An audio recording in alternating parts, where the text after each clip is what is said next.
Har'a waa'een siif ibsu waa baay'ee nama ajaa'ibsiisudha. Namni sammuu cimaa qaba jechuun IQ qofa qaba jechuu miti.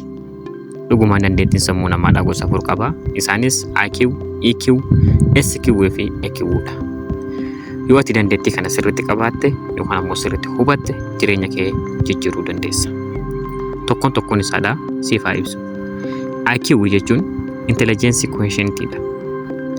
Inni dandeettii yaaduu, barachuu fi rakkoo hiikuu bakka bu'a. Fakkeenyaaf namni herrega jaallatu, qorannoo hojjetu, rakkoo salphaatti hiiku IQ cimaa qaba. Garuu namni IQ wal'aanaa qabaachuun qofti milkaa'ina hin mirkaneessu. Sababni isaas namni hedduun IQ cimaa qabaatan jireenya keessatti hin milkoofne. Kutaan lammaffaa EQ jechuudha. Emotional quotientidha. Inni dandeettii miira ofii fi kan namoota biraa hubachuudha.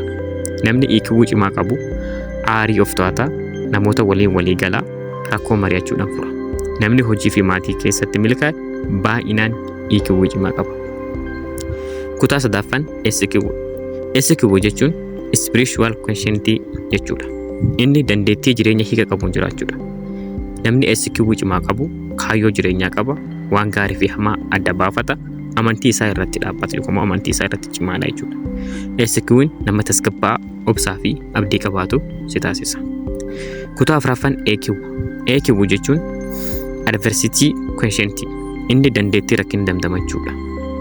Namni EQ cimaa qabu yoo kufe irra deebi'ee ka'a, abdii hin kutatu yookaan abdii hin muratu jechuudha. Addunyaa kana keessatti namni milkaa'e hundi rakkina hedduu argeera.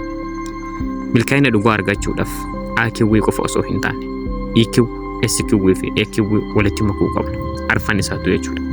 Ati immoo isa kam irratti cimaa laata? Komentii irratti naaf barreessi.